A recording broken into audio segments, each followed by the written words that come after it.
কালকে তো রথ, তো ছুটি করতে হবে। কোথায় নিয়ে যাবে? আমি বললাম কোথাও নিয়ে যাবো তোমার। তুমি নিয়ে যাবে না তো ছুটি করবে কেন? ব্লগ বানানো হবে না এই কালকের একটা। তুমি পারবে না ব্লগ বানাতে। তুমি এডিট করতে পারবে কি? আমি সব পারি, তুমি নিয়ে যাবে কি সেটা বলো। চলো ট্রাই করা যাক প্রথমবার। ঠিক আছে চলো। ঠিক আছে চলো। হ্যালো এভরিওয়ান, আজ 27th of জুন, আজকে রথযাত্রা। তো এই উদ্দেশ্যে আমরা রওনা দিয়ে ফেলেছি, জানি না কোথায় যাব। রাস্তায় বেরিয়ে পড়েছি, দেখো তোমরা কোথায় যাই, ঠিক আছে? পরে জানাচ্ছি, দেখতে থাকো।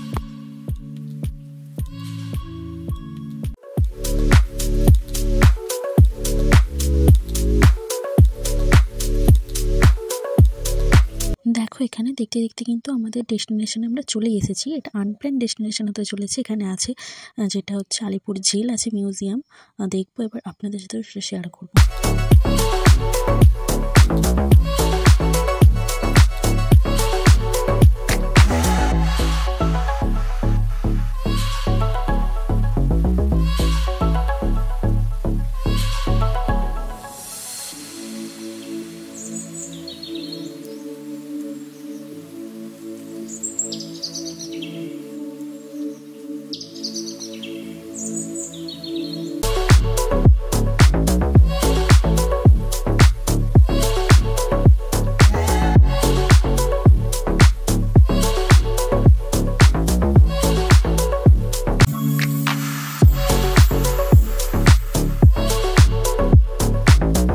আছি আলিপুর মিউজিয়ামে, কলকাতার একটা সুন্দর ঐতিহাসিক জায়গা। আশা করছি তোমাদের ঘুরিয়ে দেখাতে পারবো, আশা করছি তোমাদের ভালো লাগবে। এইটার টিকিট দুজনের 60 টাকা অনলি।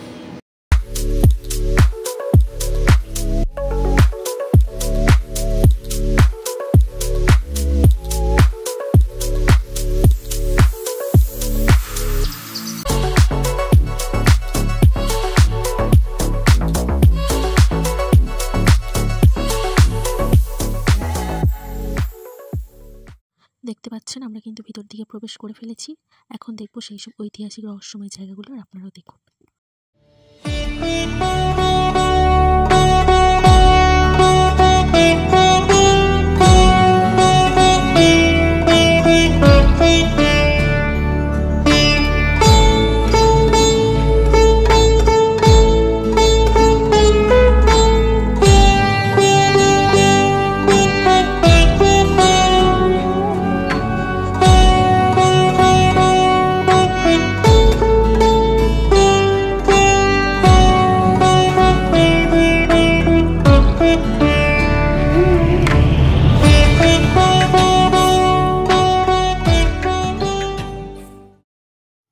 এই জেলের সব থেকে শিহরিত যে জায়গাটি, সেই জায়গায় কিন্তু আমরা চলেই এসেছি, অর্থাৎ ফাঁসির মঞ্চ। এখানে এলেই কিন্তু শরীরের মধ্যে একটু অন্যরকম অনুভূতি কাজ করবে। এটা ভেবেই অবাক লাগবে যে সেখানে প্রাণ দিয়েছেন বাংলার অনেক তরতাজা যুবক।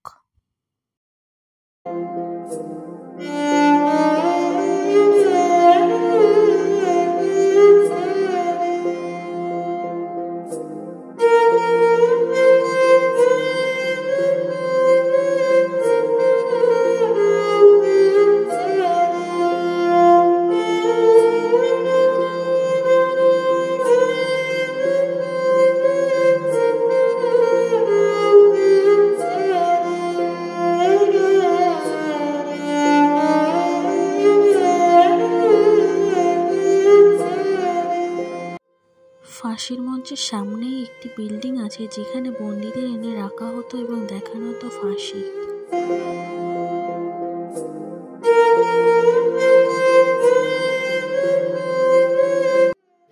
সেই জায়গা যেখানে ফাঁসি হয়ে যাওয়ার পরে যে পোস্টমর্টম হয় বা বাংলায় যাকে বলে ময়না তদন্ত, ওটাই আর কি এখানে সম্পূর্ণ করা হতো।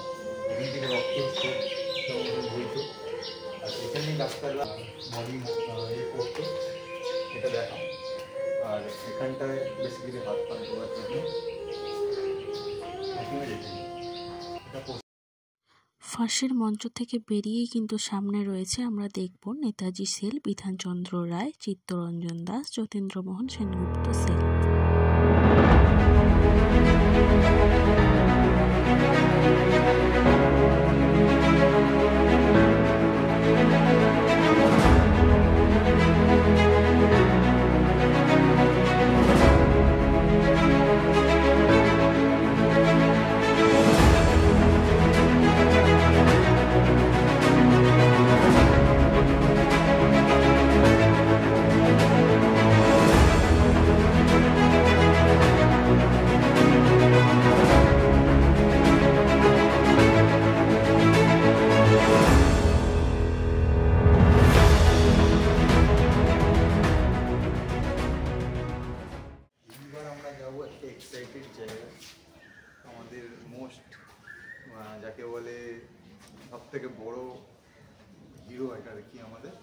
যার নাম হচ্ছে আপনারা জানেনই খুব ভালো করে, সুভাষচন্দ্র বোস। চলুন।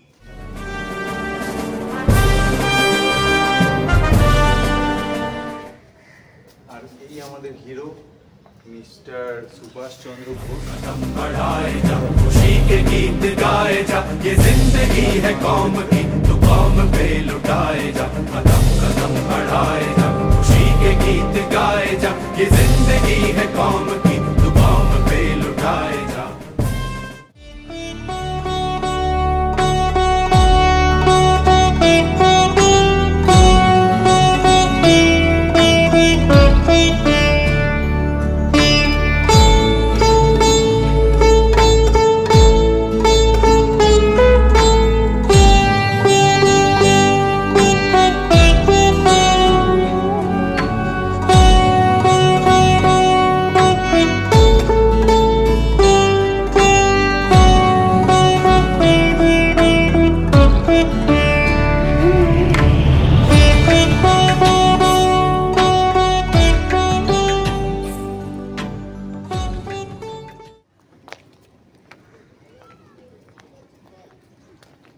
মিস ইন্দিরা গান্ধী, এটা আমার বাবার পক্ষে অপেক্ষা করছে দেখা করার জন্য, ওটাই আগে তুলে ধরা হয়েছে এখানে আর্টিফিশিয়ালভাবে। ম্যাডামের বাবা ইন্দিরা গান্ধী উনি দেখা করতে এসছেন, ওটাই তুলে দেওয়া আর্টিফিশিয়ালভাবে তুলে ধরার চেষ্টা করা হয়েছে।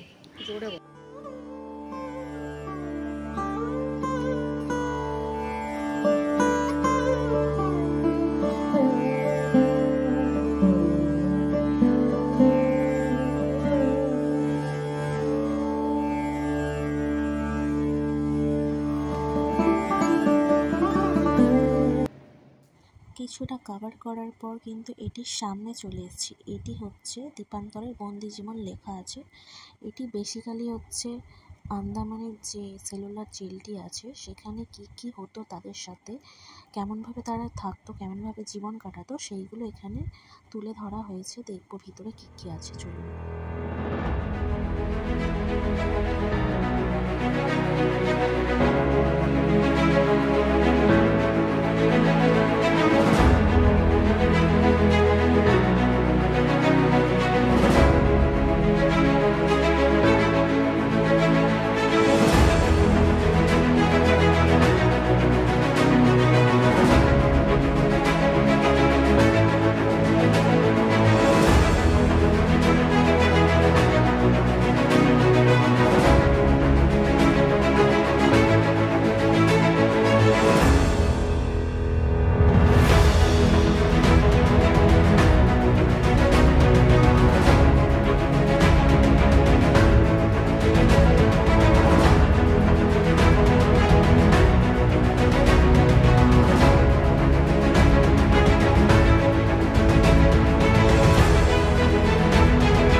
সেলুলার জেলটি থেকে বেরিয়ে যাওয়ার পর সামনেই রয়েছে নজরুল কক্ষ। এখানে নজরুল, কাজী নজরুল ইসলামের জীবন কাহিনী এবং তার লেখা শ্রেষ্ঠ বই এবং গান, সেগুলোই এখানে ফুটিয়ে তুলেছেন বাস্তব রূপে।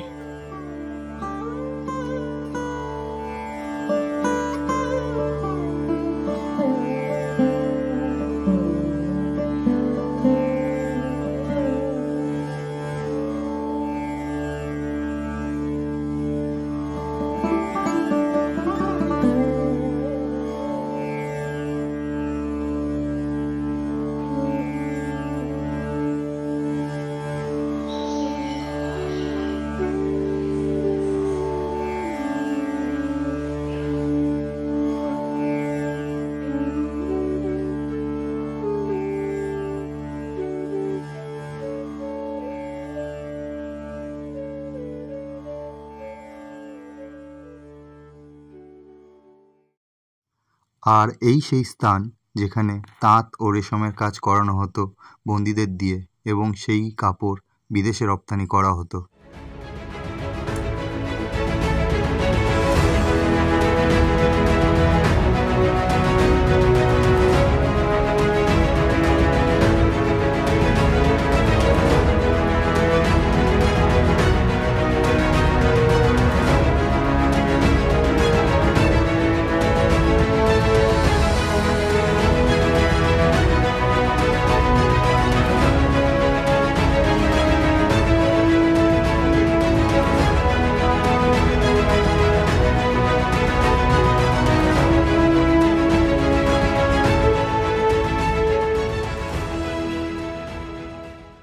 আমরা প্রবেশ করতে চলেছি, যেখানে মূলত 3D সাউন্ড সিস্টেম ও ভিডিওর মাধ্যমে স্বাধীনতা সংগ্রামীদের কিছু তথ্য তুলে ধরার চেষ্টা করা হয়েছে। ভারতের স্বাধীনতা সংগ্রামের ইতিহাসে একটি উল্লেখযোগ্য স্থান গ্রহণ করে আছে আনন্দজি। ব্রিটিশ শাসনের পরাধীনতা থেকে স্বদেশকে মুক্ত করার কারাগারে পাঠানোর প্রস্তুতি নেওয়া হল। অরবিন্দ এবং বামনদেব সহ প্রায় 30 জন বিপ্লবী ছিলেন এই জেলে। হঠাৎ খবর নরেন্দ্রনাথ ঘোষের ব্রিটিশ সরকারের লাল সাক্ষী হয়েছে। সমস্ত পরিকল্পনা ছিল ব্রিটিশকে জানাবে। আন্দোলনের জন্য এটি একটি অত্যন্ত বিপজ্জনক বিষয়।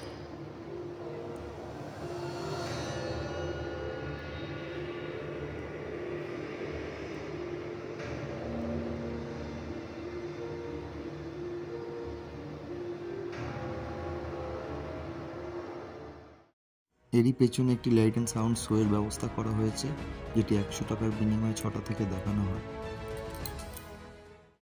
এইবার আমরা একটা অত্যন্ত একটা সুন্দর জায়গায় আসতে চলেছি, যে জায়গাটায় বন্দি জীবন দশা কিভাবে আগে বন্দিরা থাকতো সেটাকে তুলে ধরা হয়েছে।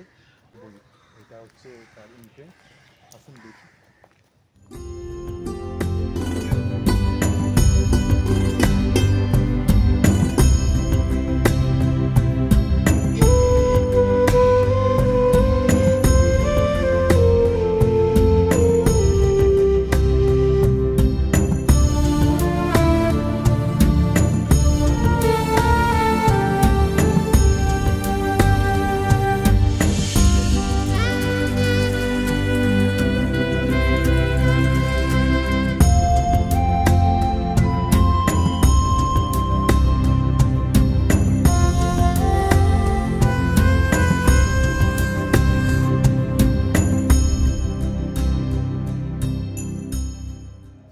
বুঝতেই পারছেন, এটুকুনি আপনি ভেতরে থেকে আপনাকে দেখাতে চাইব।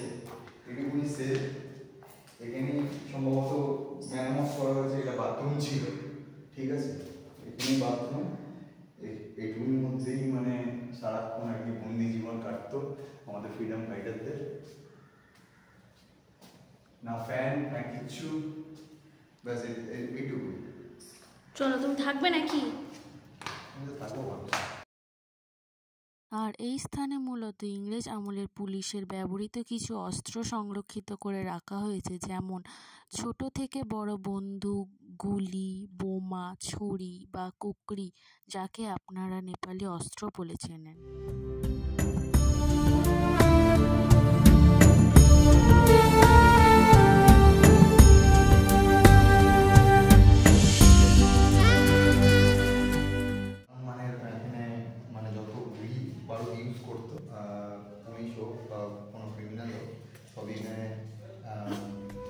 গভর্নমেন্টকে ধন্যবাদ দিতে চাই, কারণ যে এত সুন্দর করে এই প্রেজেন্টেশনটা আমাদের কাছে রেখেছে, আমরা এত সুন্দর যে অবজারভেশন করতে পারছি এই ব্যাপারগুলো, এটা সত্যি খুব মানে একটা আলাদা ফিল আসছে ভেতর থেকে।